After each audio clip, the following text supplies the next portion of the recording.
أعوذ من الشيطان الرجيم.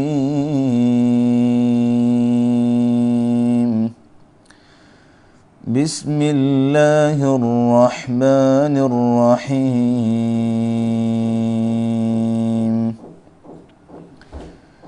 يا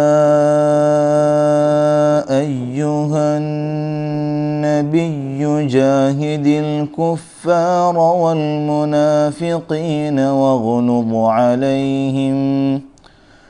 واغلظ عليهم ومأواهم جهنم وبئس المصير. ضرب الله مثلا للذين كفروا امرأة نوح وامرأة لوط كانتا تحت عبدين من عبادنا صالحين فخانتاهما فلم يغنيا عنهما من الله شيئا وقيل ادخلا النار مع الداخلين. وضرب الله مثلا للذين آمنوا امرأة فرعون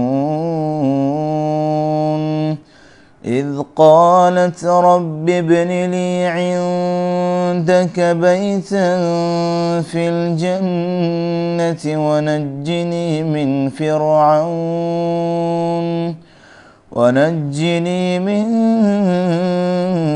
فرعون وعمله ونجني من القوم الظالمين.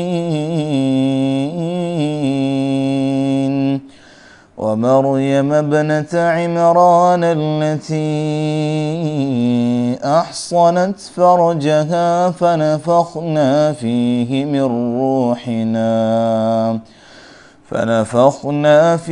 من روحنا وصدقت بكلمات ربها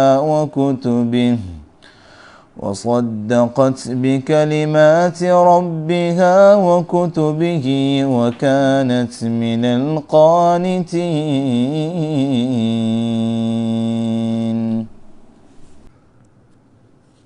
إن الحمد لله نحمده ونستعينه ونستغفره ونعوذ بالله من شرور أنفسنا وسيئات أعمالنا. من يهده الله فلا مضل له ومن يضلله فلا هادي له. وأشهد أن لا إله إلا الله وحده لا شريك له وأشهد أن محمدا عبده ورسوله. يا أيها الذين آمنوا اتقوا الله حق تقاته ولا تموتن إلا وأنتم مسلمون. يا أيها الناس اتقوا ربكم الذي خلقكم من نفس واحدة وخلق منها زوجها وبث منهما رجالا كثيرا ونساء واتقوا الله الذي تساءلون به والأرحام إن الله كان عليكم رقيبا. يا أيها الذين آمنوا اتقوا الله وقولوا قولا سديدا يصلح لكم أعمالكم ويغفر لكم ذنوبكم ومن يطع الله ورسوله فقد فاز فوزا عظيما. اللهم صل على محمد وعلى آل محمد كما صليت على إبراهيم وعلى آل إبراهيم إنك حميد مجيد. اللهم بارك على محمد وعلى آل محمد كما باركت على إبراهيم وعلى آل إبراهيم إنك حميد مجيد. سبحانك لا علم لنا إلا ما علمتنا إنك أنت العليم الحكيم. رب اشرح لي صدري ويسر لي أمري واحلل عقدة من لساني يفقه قولي. أما بعد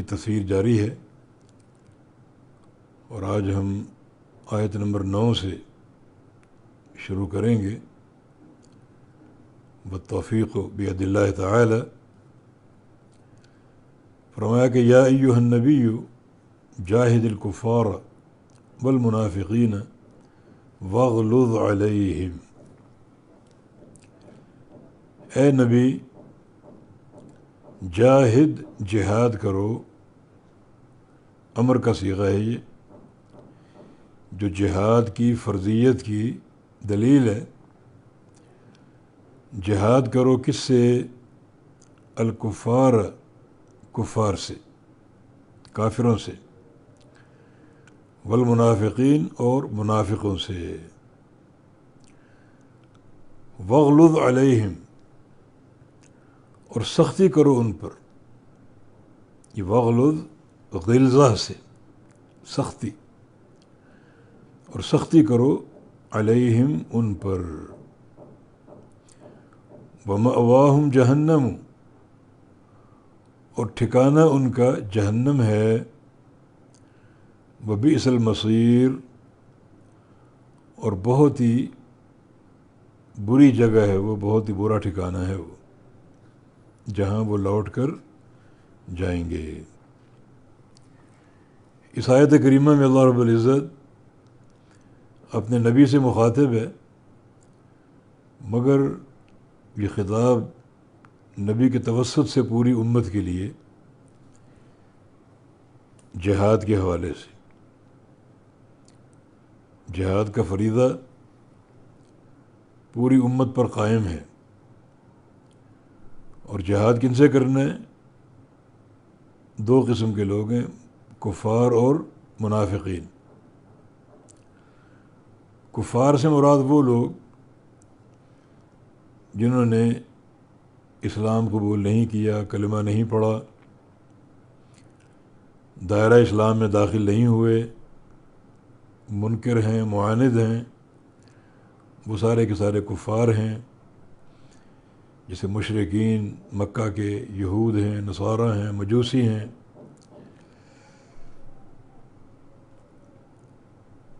ان سب سے جہاد کا حکم دیا گیا، اور منافقین سے جہاد کرو۔ منافق وہ لوگ ہیں جنہوں نے کلمہ پڑھا اور بظاہر دین اسلام میں داخل ہوئے،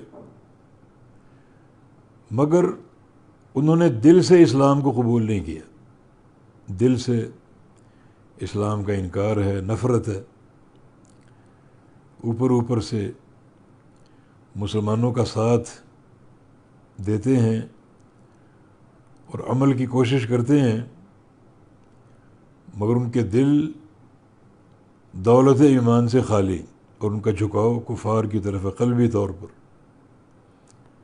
یہ منافقین ہیں۔ ان دونوں سے جہاد کرو۔ دونوں کے جہاد کی نوعیتیں مختلف ہیں۔ جو کفار ہیں ان سے جہاد کرو تلوار کے ساتھ، اور جو منافقین ہیں ان سے جہاد کرو دعوت، حجت اور دلیل کے ساتھ۔ کفار سے جہاد تلوار کے ساتھ، جب دعوت نفع نہ دے اور وہ دعوت قبول نہ کریں، بلکہ دعوت کے راستے میں روڑے اٹکائیں، اپنی گردنیں اونچی کرنے کی کوشش کریں، تو ان گردنوں کو کاٹ ڈالو۔ یہ جہاد الکفار ہے کہ اگر دعوت کارگر ثابت نہیں ہو رہی ان کے لیے اور قبول نہیں کر رہے، تو پھر ان گردنوں کو کٹنا چاہیے جو اسلام کے سامنے کھڑی ہیں، اسلام کے خلاف تدبیریں کرتی ہیں، پلاننگ کرتی ہیں، نقصان پہنچانے کی کوشش کرتی ہیں۔ پھر ان سروں کو کاٹو اور جہاد کرو تلوار کے ساتھ۔ اور منافقین جو ہیں ان کے ساتھ تلوار والا جہاد نہیں ہے، بظاہر وہ کلمہ گو ہیں۔ نبی علیہ السلام سے کہا گیا عبداللہ بن ابی بن سلول کے بارے میں، اس کی گردن اڑا دیں؟ فرمایا کہ نہیں، لوگ باتیں کریں گے کہ محمد صلی اللہ علیہ وسلم اپنے ساتھیوں کو قتل کر رہے ہیں۔ ان کے ساتھ جہاد جو ہے وہ بیان، دعوت، اقامت حجت اور دلائل و براہین کے ساتھ، تلوار کے ساتھ نہیں۔ اس کا معنی یہ دونوں جہاد ہیں، تلوار کے ساتھ بھی جہاد ہے اور زبان کے ساتھ بھی جہاد ہے۔ دشمن سے لڑنا، قتال کرنا، یہ بھی جہاد ہے، اور دعوت دینا حق کی، دین کی، توحید کی، اقامت حجت، یہ بھی جہاد ہے۔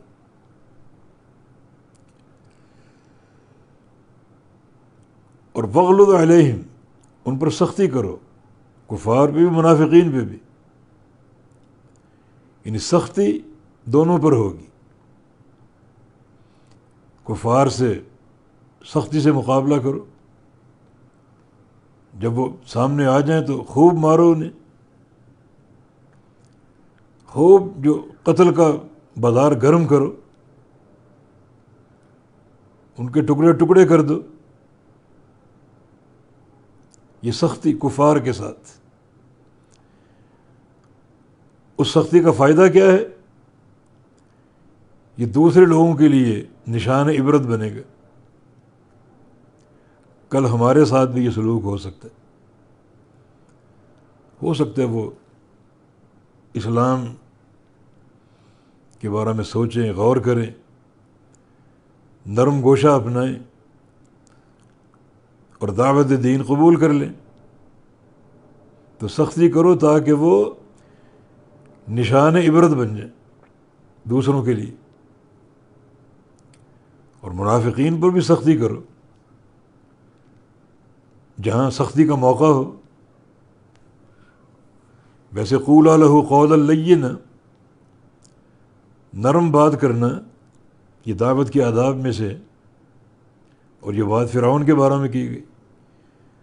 موسیٰ علیہ السلام اور ہارون علیہ السلام کو حکم دیا گیا کہ فرعون کے پاس جاؤ، یعنی دنیا کا سب سے خطرناک دشمن، اپنے آپ کو رب اعلیٰ کہنے والا، اس سے بھی نرم بات کرو۔ فَبِمَا رَحْمَةٍ مِّنَ اللَّهِ لِنْتَ لَهُمْ، اللہ اپنے نبی سے مخاطب، اللہ تعالیٰ کی رحمت سے آپ ان کے لیے نرم ہیں۔ اِنَّكَ لَعَلَىٰ خُلُقٍ عَظِيمٍ، آپ خلق عظیم کے مالک ہیں۔ لیکن جہاں سختی کی نوبت آئے وہاں سختی بھی کرو۔ اللہ تعالیٰ کی توحید کو بیان کرنا اور شرک و بدعت کی تفنید کرنا،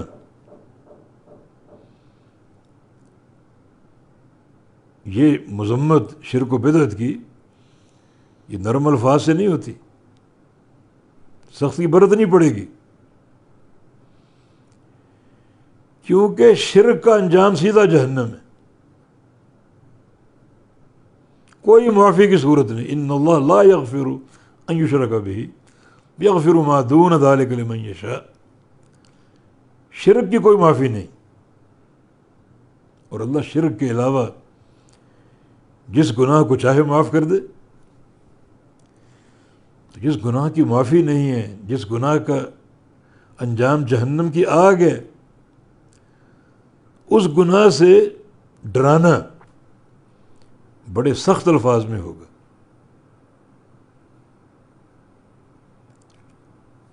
اس کی مثال یہ سمجھیں، آپ کا بچہ کوئی کھیل کھیل رہا ہے تو آپ اس کو سمجھاتے ہیں کہ آرام سے کھیلو، گر نہ جاؤ، زخمی نہ ہو جاؤ۔ لیکن اگر آپ کا بچہ ایک ایسی بجلی کی تار کے پاس ہے جہاں 1000 وولٹ کی بجلی ہے، تو پھر آپ کے سمجھانے کا، بچے کو وہاں سے بچانے کا انداز کیا ہوگا؟ یہ باقی معصیت اور گناہ ہیں، ان کا وبال بھی ہیبت ناک ہے، لیکن شرک، اللہ تعالیٰ کی غیرت کو کھلم کھلا للکارنا، یہ بہت بڑی ایک معصیت، اکبر الکبائر، تو اس میں سختی برتنی پڑے گی۔ جہاد تلوار کے ساتھ بھی ہے اور جہاد بیان و حجت کے ساتھ بھی، دونوں میں سختی، جہاں سختی کا موقع بن جائے۔ کفار سے قتال کرو گے وہاں سختی برتو، اشداء علی الکفار، منافقین کے سامنے حق بیان کرو گے تو پھر طرح طرح کا اسلوب ہوگا، کہیں نرمی، کہیں سختی، حکمت۔ اور فرمایا کہ وَمَأْوَاهُمْ جہنم، اور ان کا ٹھکانہ جہنم ہے۔ یہاں دونوں مراد ہیں، کفار بھی اور منافقین بھی، دونوں کا ٹھکانہ جہنم۔ تو دونوں کے ساتھ جہاد کرو، کبھی جہاد تلوار کے ساتھ ہے جس کا نشانہ کفار ہیں، اور کبھی جہاد زبان کے ساتھ ہے جس میں مخاطب کفار بھی ہو سکتے ہیں، منافقین بھی ہو سکتے ہیں، اور وہ منحرف لوگ جو کلمہ گو ہیں، بدعات کے مرتکب ہیں۔ نبی علیہ السلام کی حدیث ہے، ستفترق امتی علی 73 فرقۃ، میری امت کے 73 فرقے ہوں گے، کلہم فی النار، سارے جہنم میں جائیں گے، الا واحدہ، سوائے ایک۔ وہ جو جہنم کا نشانہ بننے والے ہیں انہیں سمجھانا، ان کے سامنے بیان کرنا، حجت قائم کرنا ضروری ہے۔ یہ سارا زبان کا جہاد ہے، بدریہ دعوت، بلکہ زبان کے جہاد کو تلوار کے جہاد سے بڑا قرار دیا گیا، وجاہدہم بہ جہادا کبیرا۔ اس قرآن کے ساتھ، ہماری وحی کے ساتھ جہاد کرو، ان کے ساتھ جہاد کبیر، مراد دعوت۔ اور یہ زیادہ اہمیت کی حامل، زبان کا جہاد۔ تلوار کا جہاد کرو گے، یقیناً کفار کو مارو گے، قتل کرو گے، نیکی بہت بڑی ہے یہ بھی، لیکن زبان کا جہاد کرو گے تو کفار کی اس میں اصلاح کا امکان۔ ایک جہاد سے کفار قتل ہو رہے ہیں، ایک جہاد سے کفار کی اصلاح ہو رہی۔ ایک جہاد کافر کی موت ہے اور ایک جہاد کفر کی موت ہے۔ تبھی تو نبی علیہ السلام کی حدیث ہے، اسلام رجل واحد خیر لی من قتل 1000 کافر، میری تلوار سے 1000 کفار کا قتل ہو، اس سے بہتر یہ ہے کہ میری دعوت سے ایک کافر اسلام قبول کر لے۔ 1000 کفار قتل ہو میری تلوار سے، اس سے بہتر ہے کہ میری زبان سے ایک کافر اسلام قبول کر لے۔ تلوار سے کفار کا قتل ہوگا، وہ بھی مطلوب ہے، اور دعوت سے کفر کا قتل ہوگا، کفر مٹے گا۔ دونوں کو جہاد کہا گیا اور دونوں میں سختی کا حکم ہے۔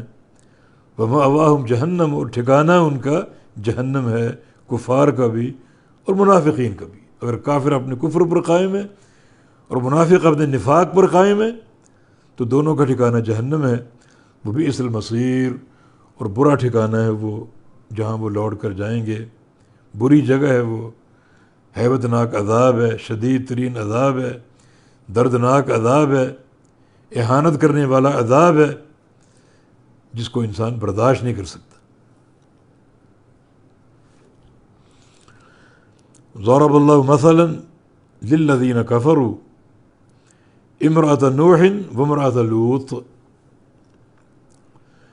بیان کی اللہ نے مثال، ضرب بیان کی اللہ تعالیٰ نے مثلا مثال.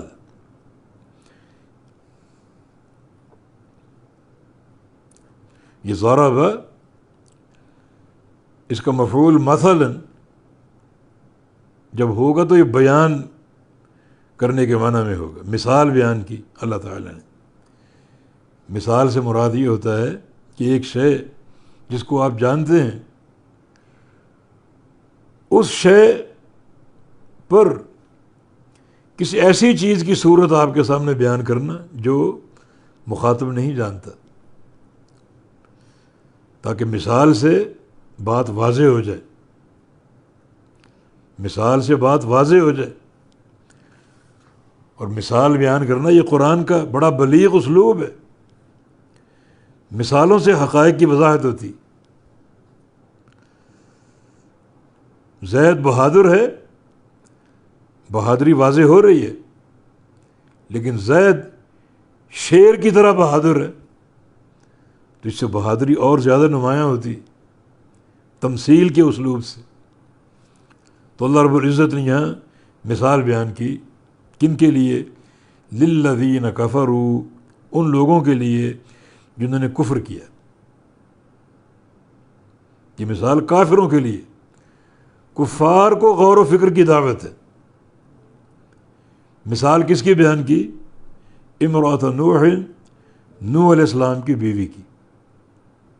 نوح علیہ السلام کی بیوی کی. وامرأۃ لوط، اور لوط علیہ السلام کی بیوی کی. بعض مفسرین نے لکھا کہ نوح علیہ السلام کی بیوی کا نام واحلہ تھا اور لوط علیہ السلام کی بیوی کا نام واعلہ تھا، یعنی وہ ہا کے ساتھ اور یہ عین کے ساتھ. مگر ان ناموں کے بارے میں کوئی صحیح سند کے ساتھ ہمارے پاس دلیل نہیں ہے. دیکھیں جو اخبار سابقہ ہیں، سابقہ قوموں کی خبریں،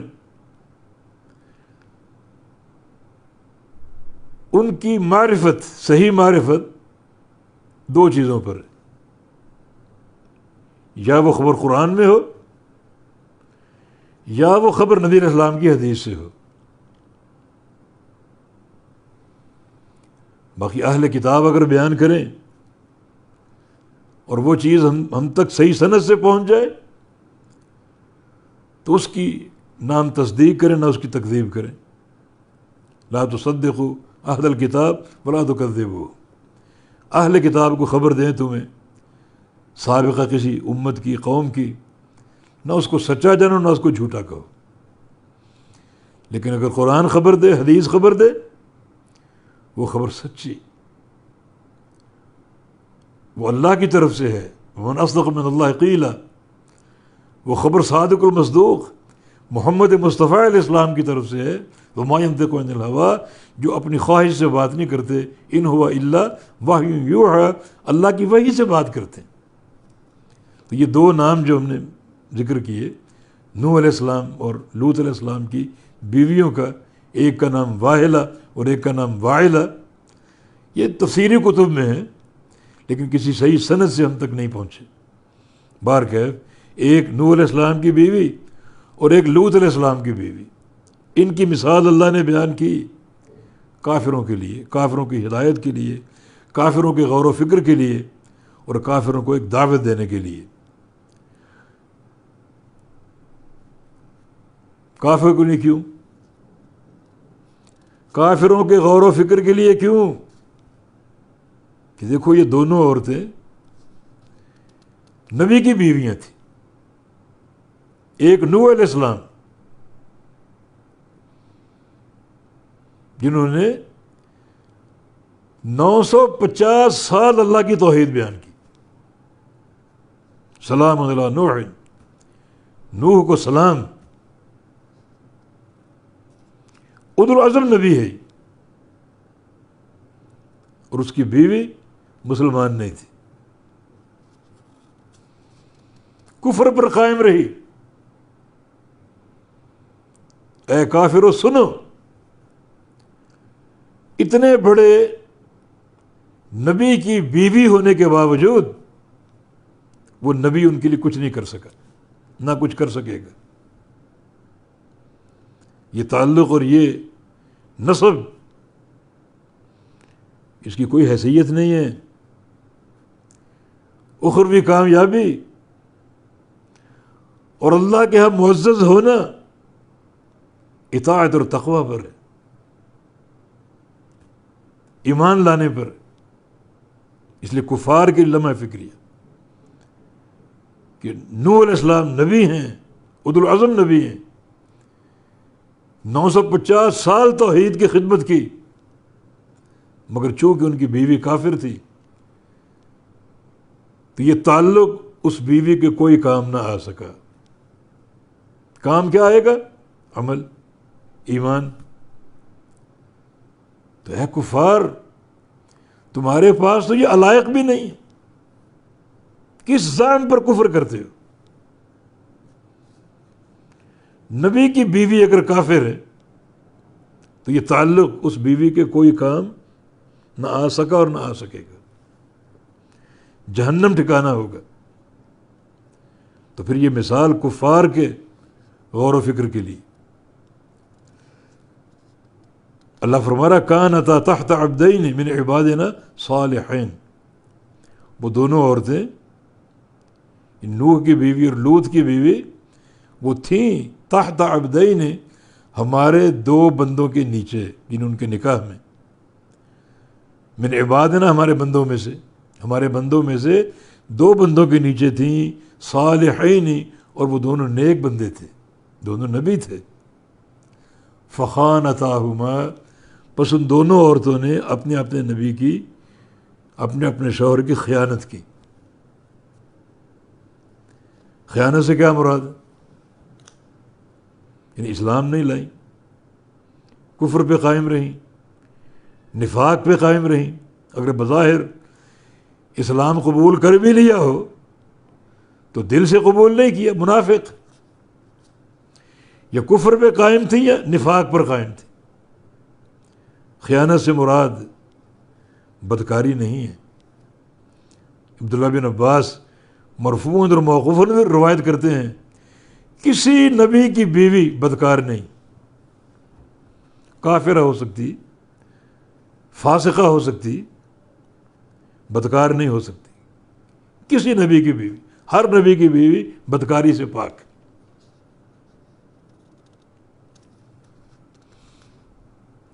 بلکہ محمد مصطفیٰ علیہ السلام، آپ کا فرمان ہے کہ میرا نسب مجھ سے لے کر آدم علیہ السلام تک، یعنی آدم علیہ السلام سے جو میرا نسب چل رہا ہے، تو ہر بچے کی پیدائش مجھ تک نکاح کے نتیجے میں ہے، زنا کے نتیجے میں نہیں۔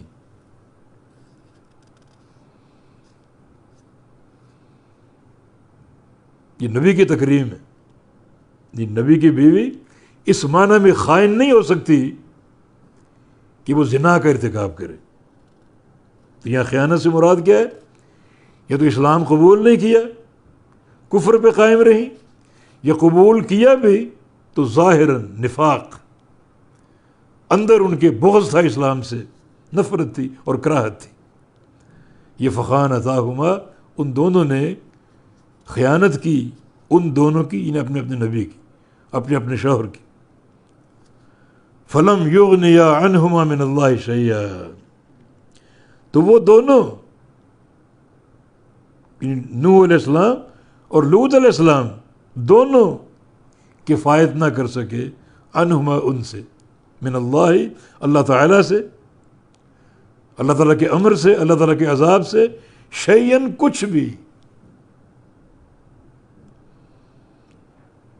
ان ایک لمحہ عذاب کی تخفیف نہیں کرا سکے، یہ ایک لمحے کے لیے ان کا عذاب ہلکا ہو جائے، کچھ کفایت نہ کر سکے۔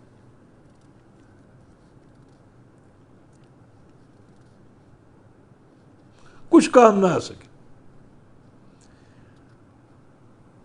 تو کامیابی کس چیز پر قائم ہے؟ ایمان پر، عمل صالح پر، ذاتی تقوی پر، پرہیزگاری پر۔ نبی علیہ السلام نے اپنے خاندان کو خطاب نہیں کیا، بنو مطلب کو، بنو ہاشم کو، اعملوا، عمل کرو، لا اغنی عنکم من اللہ شیئا، میں قیامت کے دن تمہارے کچھ کام نہ آ سکوں گا۔ اپنی پھوپھی سے کہا، صفیہ سے، عمل کرو، میں تمہاری کچھ کفایت نہ کر سکوں گا۔ اپنی جگر گوشہ فاطمہ بنت محمد صلی اللہ علیہ وسلم، ان سے کہا اعملی، عمل کرو، سلینی من مالی ما شئت، میرے مال میں سے جو چاہو مجھ سے مانگ لو، لیکن قیامت کے دن کوئی کفایت نہیں کر سکوں گا، عمل کرو، عمل کام آئے گا۔ عائشہ صدیقہ، نبی علیہ السلام سے پوچھا کہ سب سے بڑھ کر آپ کو محبت کس سے ہے؟ فرمایا کہ عائشہ سے۔ ایک بار رو رہی تھی، مسند احمد کی حدیث، پوچھا کیوں رو رہی ہو؟ عرض کیا کہ ذکرت النار فبکیت، جہنم کو یاد کر کے رو رہی۔ فہل تذکرون اہلیکم یوم القیامہ، آپ قیامت کے دن مجھے یاد رکھیں گے یا بھول جائیں گے؟ تو رسول اللہ صلی اللہ علیہ وسلم نے فرمایا کہ اما فی ثلاثۃ مواطن فلا یذکر احد احدا، قیامت کی 3 گھاٹیاں ایسی ہیں کوئی کسی کو یاد نہیں رکھے گا، سب بھول جائیں۔ ایک عند الکتاب، جب اعمال میں تقسیم ہوں گے، عائشہ میں تمہیں بھول جاؤں گا۔ عند الصراط، جب پل صراط سے گزرنے کا وقت آئے گا بھول جاؤں گا۔ وعند المیزان، جب میزان قائم ہوگا گناہوں اور نیکیوں کو تولنے کے لیے میں تمہیں بھول جاؤں گا۔ کچھ علماء نے اس حدیث کے ضعف کا اشارہ دیا، مگر بہت سے علماء نے اس حدیث کو مقبول اور حسن درجے کا قرار دیا۔ تو وہ عمل کام آئے گا، یہی بات یہاں بیان ہو رہی۔ یہ دونوں عورتیں 2 نبیوں کی بیویاں تھیں، نوح علیہ السلام کی اور ایک لوط علیہ السلام کی، لیکن فخانتاہما، وہ دونوں ان کی خیانت کر بیٹھی۔ یہ اسلام قبول ہی نہیں کیا، یا قبول کیا تو اوپر سے اندر نفاق بھرا ہوا تھا۔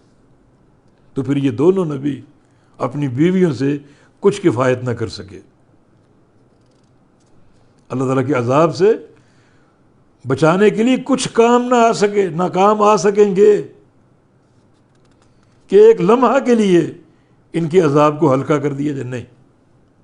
وقیلا، اور قیامت کے دن کہا جائے گا ادخل النار مع الداخلین، کہ تم دونوں عورتوں، نوح علیہ السلام کی بیوی اور لوط علیہ السلام کی بیوی، تم دونوں ادخلا، داخل ہو جاؤ، النار، آگ میں، جہنم میں، مع الداخلین، دوسرے داخل ہونے والوں کے ساتھ، کوئی فرق نہیں۔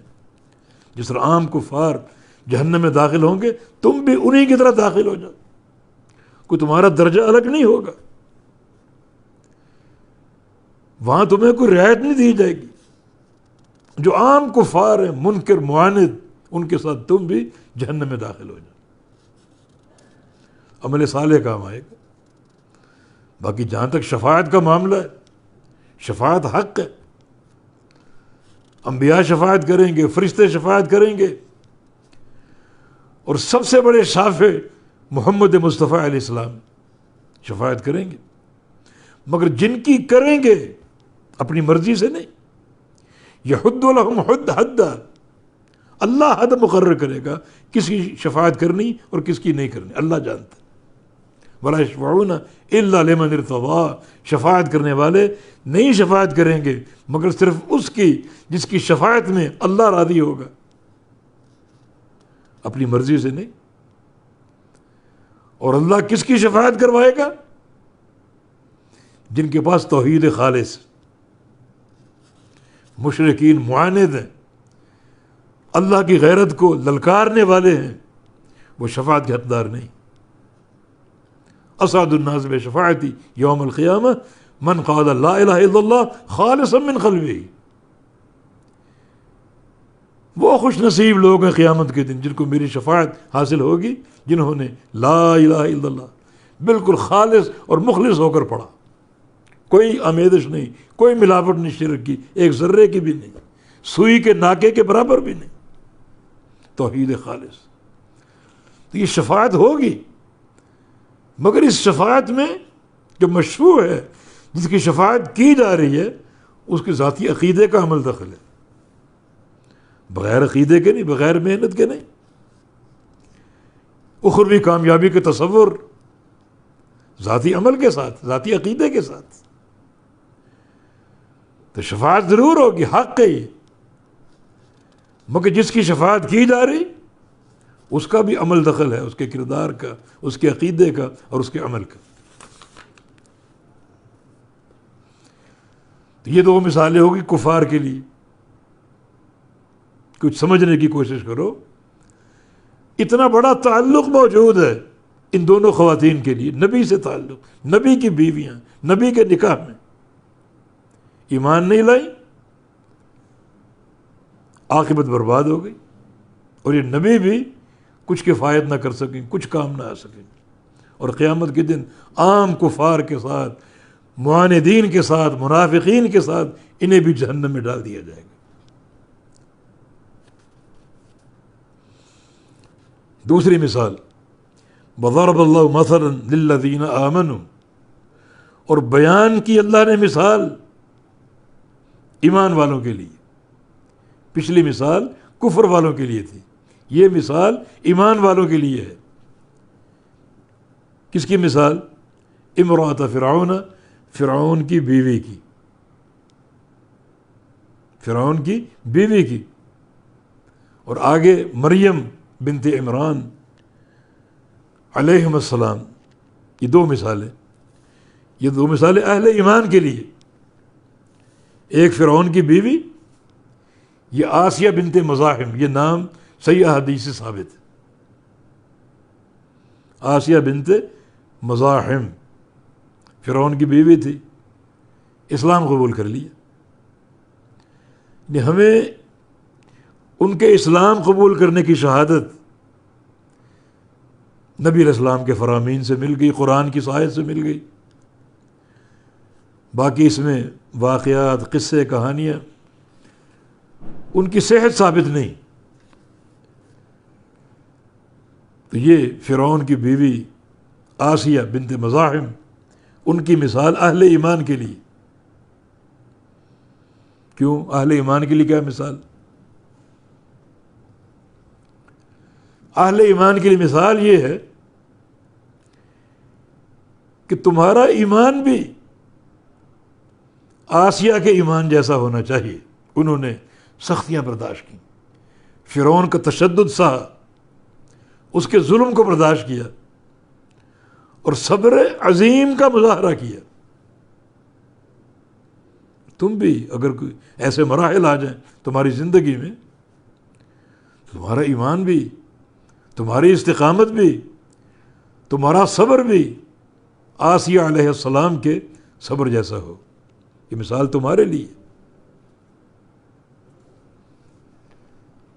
حالانکہ فرعون کی بیوی تھی، اسلام قبول کیا تو اس کے اسلام نے اس کو نفع دیا، اور اسلام قبول کرنے کے بعد بڑی سختیاں جھیلی. وہ فرعون ذی الاوتاد، فرعون میخوں والا. کیا معنی میخوں والا؟ اس کے دو معنی.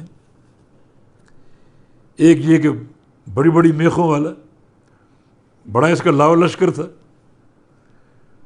اور جب بھی کہیں جاتے کسی مہم پر تو میخوں کا ڈھیر ساتھ ہوتا تھا خیمے گاڑنے کے لیے،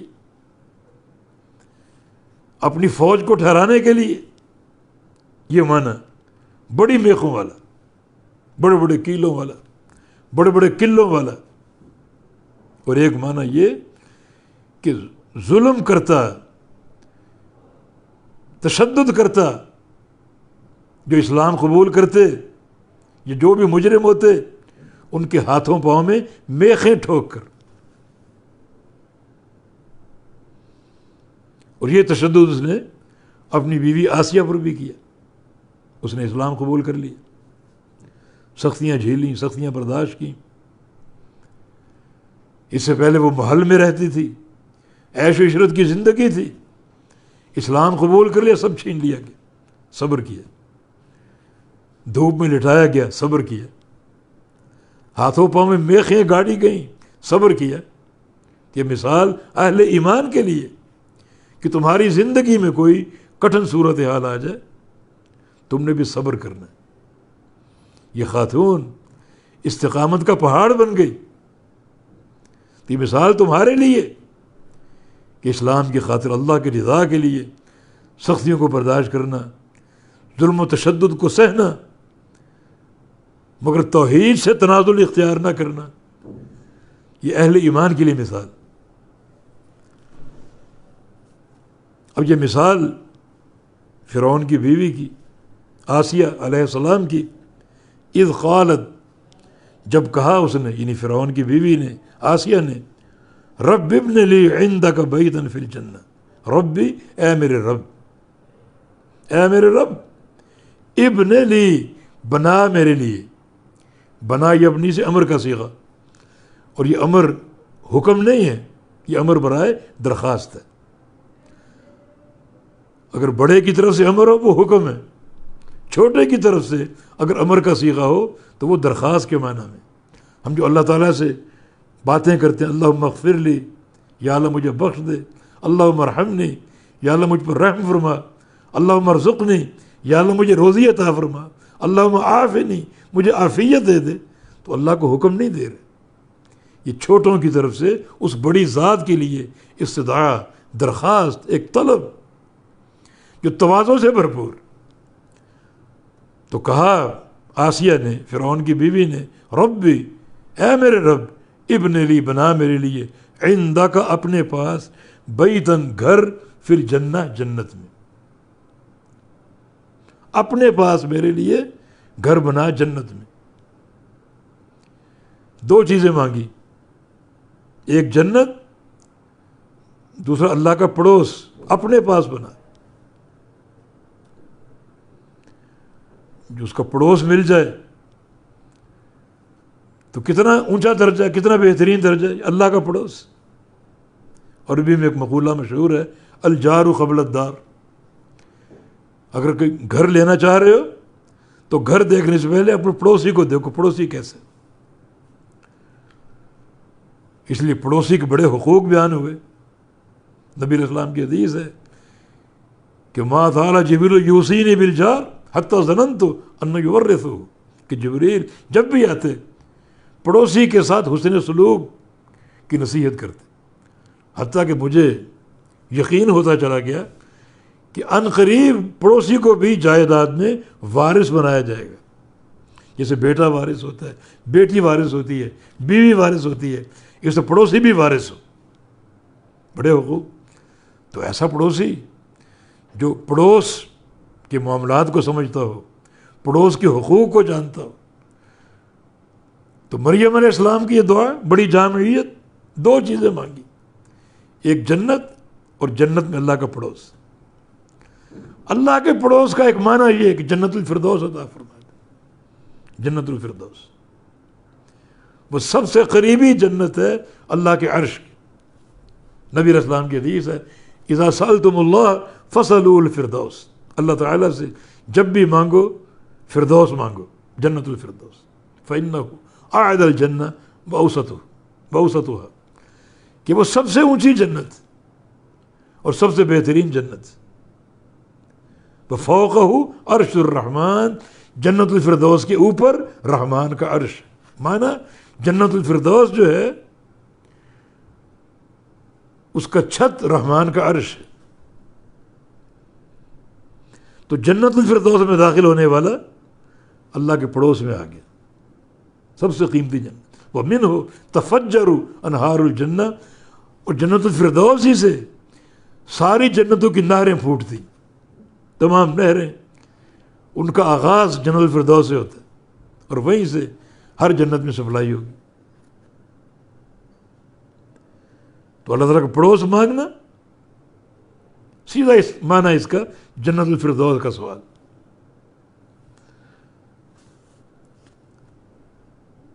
وَنَجَّنِي مِن فِرْعَوْنَ وَعَمَلِهِ، اور مجھے نجات دے دے فرعون سے اور اس کے عمل سے۔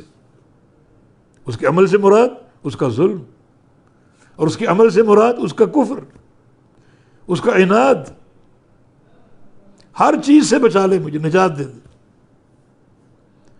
ونجنی من القوم الظالمین، اور مجھے بچا لے، نجات دے دے ظالم قوم سے. دنیا کو چھوڑنے کا، دنیا سے بیزاری کا اظہار کیا اللہ تعالیٰ سے، جنت طلب کی، اس کا پڑوس طلب کیا، اور تفسیری روایتوں میں اللہ تعالیٰ نے فوراً دعا قبول کر کے جنت کا ٹھکانہ بھی دکھا دیا اور دنیا سے اٹھا بھی لیا. سارے دکھ، سارے درد، سارے ظلم اور تشدد ختم ہو گئے، پیچھے رہ گئے، اور جنت کی نعمتیں اب ہر وقت ان کے سامنے موجود ہیں، حاصل ہو رہی ہیں، اور اللہ تعالیٰ کا پڑوس بھی، دعا ان کی حرف بحرف قبول ہو گئی. یہ ایک مثال. دوسری مثال، وہ مریم ابنۃ عمران، اور مریم بنت عمران، عمران کی بیٹی، عیسیٰ علیہ السلام کی ماں. اور قرآن میں یہ واحد خاتون جن کا نام آیا مریم بنت عمران، التی احسنت فرجہا، جس نے حفاظت کی، بچایا اپنی شرمگاہ کو، اپنی عصمت کو.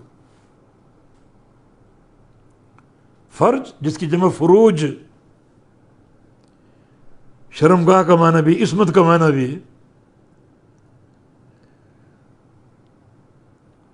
یہ ان کی پاک دامنی، ان کی طہارت، عفت اور پاکیزگی کا بیان ہے. ایک وقت انہوں نے الگ تھلگ گزارا اللہ کی عبادت کرنے کے لیے، اور اس پورے دورانیے میں اپنی عزت و عصمت کو محفوظ رکھا. بڑی عفیفہ، زاہدہ اور پرہیزگار عورت.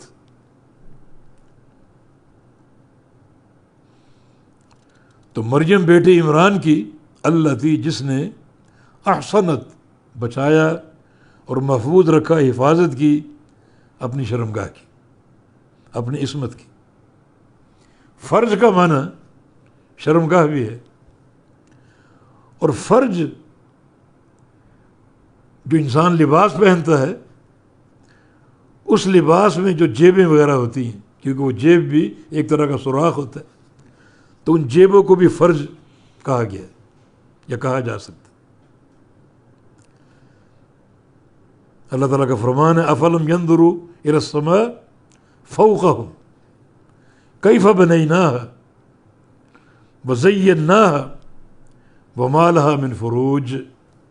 اوپر آسمانوں کو دیکھو، ہم نے کیسا ان کو بنایا، کیسی ان کو زینت بخشی، اور ان آسمانوں میں کوئی فروج نہیں ہے. فروج فرج کی جمع، یعنی کسی قسم کا تشقق، کوئی سوراخ، کوئی شگاف بالکل نہیں. تو وہ شگاف کو بھی فرج کہا جا سکتا ہے. اور یہاں جو لباس میں انسان کی جیب ہوتی ہے، لباس کی جیب، خاص طور پہ وہ جیب جو کک کے ساتھ ہے یا کمر کے ساتھ یا پیٹ کے ساتھ، اس تک کی حفاظت کی. یعنی کوئی ہاتھ شرمگاہ کی طرف بڑھے، یہ تو بڑی بعید بات ہے. اس جیب تک نہیں بڑھ سکا، اس جیب تک کسی کو قریب آنے نہیں دیا. تو فنفخنا فیہ من روحنا، پس ہم نے پھونکا اس میں اپنی روح سے. وہ روح جو عیسیٰ علیہ السلام کو ہم نے دینی تھی، وہ روح پھونکی. پھونکنے والے جبریل امین ہے، اور وہ پھونکی ان کی قمیض کی جیب میں. تمام مفسرین اس پر متفق ہے کہ یہاں فرج سے مراد قمیض کی جیب، جیب الدرع، جیب الدرع، جو درع اور جو قمیض اس کی جیب، اس میں جبریل امین نے پھونکا اللہ تعالیٰ کے امر سے. اللہ نے یہ پھونک اپنی طرف منسوب کی ہے، اس پھونک کی تشریف اور تکریم کے لیے. حقیقت میں پھونکنے والے جبریل امین تھے، کیونکہ پھونکنا اللہ کے امر سے تھا، اس لیے اس کو اللہ تعالیٰ نے اپنی طرف منسوب کیا، اس روح کی تکریم کے لیے، اس روح کی تشریف کے لیے. تو یہ مریم علیہ السلام، ان کا تقوی، ان کی عفت، ان کی پاک دامنی، وصدقت بکلمات ربہا، اور انہوں نے تصدیق کی اپنے رب کے کلمات کی، بکلمات ربہا، اپنے رب کے کلمات کی، اللہ تعالیٰ کی وحی کی، اللہ تعالیٰ کی باتوں کی، خواہ وہ کلمات قدری و کونی ہوں یا وہ کلمات شرعی ہوں، اللہ کی وحی کی باتیں ہوں یا اللہ کی تقدیر کی باتیں ہوں، ہر چیز سچی ہے، ہر فیصلہ حق ہے، ہر امر اس کا سچ ہے، ہر شریعت اس کی سچ ہے۔ تو اللہ تعالیٰ کے کلمات کی تصدیق کی، وکتبہ ہی، اور اس کی کتابوں کی۔ کتابوں سے مراد جو اللہ نے اتاری، یعنی ہر نبی کی کتاب کو سچا جانا، جو اپنا نبی ہے اس کی کتاب کو بھی سچا جانا، اور جو انبیاء سابقین ہیں ان کی کتابوں کو بھی سچا جانا۔ فرق یہ ہے کہ اپنے نبی کی کتاب کو سچا جاننے کا معنی اس پر عمل کرنا، اس کی اطاعت کرنا، اور انبیاء سابقین کی کتاب کو سچا جاننے کا معنی ان کو سچا جاننا، ان کی تصدیق کرنا، عمل اپنے نبی کی کتاب پر، عمل اپنی وحی پر۔ جو انبیاء سابقین کی وحی ہے وہ بھی حق ہے اور وہ بھی سچ ہے، اور مریم نے تمام اللہ تعالیٰ کی کتابوں کی تصدیق کی اور ان کو سچا جانا۔ وَكَانَتْ مِنَ الْقَانِتِينَ، اور تھی وہ اطاعت کرنے والوں میں سے۔ قانتین قنوت سے، اور قنوت کا معنی اطاعت، اللہ تعالیٰ کی اطاعت کرنے والے، ہر بات کو ماننے والے اور قبول کرنے والے۔ یہ مریم علیہ السلام کا کردار، اور یہ اہل ایمان کے لیے مثال۔ اس مثال کو بھی لو، اس کو بھی قبول کرو، اپنی عزت اور عصمت کی حفاظت، اپنے شباب کی حفاظت، اپنے تقوی کی حفاظت، اور پھر اللہ تعالیٰ کے کلمات کو سچا جاننا، کلمات قدریہ کو بھی اور کلمات شرعیہ کو بھی، ہر ایک کو سچا اور حق جاننا، اور اللہ کی اطاعت پر ہمیشہ کمر بستہ رہنا۔ اگر یہ کردار ہوگا تو جو ان کو فوقیت ملی تمہیں بھی وہ اجر مل سکتا۔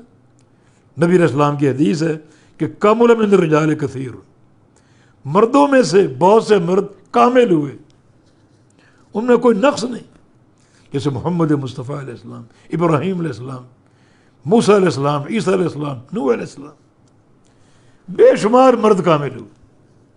اور ولم یکمل من النساء، عورتوں میں سے کچھ عورتیں بھی کامل ہوئیں، ان میں سے ایک آسیہ فرعون کی بیوی، دوسری مریم بنت عمران، اور ایک حدیث میں 4 عورتوں کو افضل ترین قرار دیا گیا، جن میں خدیجہ بنت خویلد اور فاطمہ بنت محمد صلی اللہ علیہ وسلم، اللہ کے نبی کی بیوی خدیجہ اور اللہ کے نبی کی بیٹی فاطمہ رضی اللہ عنہما، انہیں 4 عورتیں، ان کو مطلقاً فضیلت ملی۔ اور فرمایا کہ صحیح بخاری کی حدیث ہے، بفضل عائشہ علی النساء کفضل سرید علی سائر الطعام، جہاں تک عائشہ کی بات ہے تو اس کی فضیلت، اس کی فوقیت تمام عورتوں پر ایسے ہے جیسے سرید کھانا وہ سارے کھانوں سے افضل۔ سرید کھانا کیا ہے؟ یعنی شوربہ گوشت وغیرہ کا، اس میں روٹی ڈال دی جائے، پھر رکھ دیا جائے، جب پوری طرح وہ نرم ہو جائے پھر وہ کھائی جائے، بڑا وہ لذیذ کھانا۔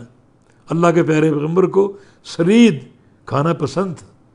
فرمایا کہ عائشہ کا مقام کیا ہے؟ عائشہ کی فوقیت، عائشہ کی فضیلت تمام عورتوں پر ایسے ہے جیسے سرید کھانے کی فضیلت تمام کھانوں پر۔ تو مریم علیہ السلام یہ ان کا کردار، تقوی کی حفاظت، عفت کی حفاظت، پاک دامنی، اپنے شباب کو محفوظ رکھنا، اور پھر اللہ تعالیٰ کے کلمات کی تصدیق، وہ کلمات قدریہ و کونیہ ہوں یا کلمات شرعیہ ہوں، ہر ایک کو حق اور سچ جاننا، ہر ایک پر ایمان لانا، ہر ایک پر صبر کا مظاہرہ کرنا، اور ساتھ ساتھ اللہ کی کتابوں کی تصدیق، اور ساتھ ساتھ ہر آن، ہر وقت، ہر گھڑی اللہ تعالیٰ کی اطاعت پر کمر بستہ رہنا۔ اللہ تعالیٰ ہمیں اس کردار کو اپنانے کی توفیق عطا فرما دے۔ اس کے ساتھ ہی 28ویں پارے کی تفسیر مکمل ہوتی ہے۔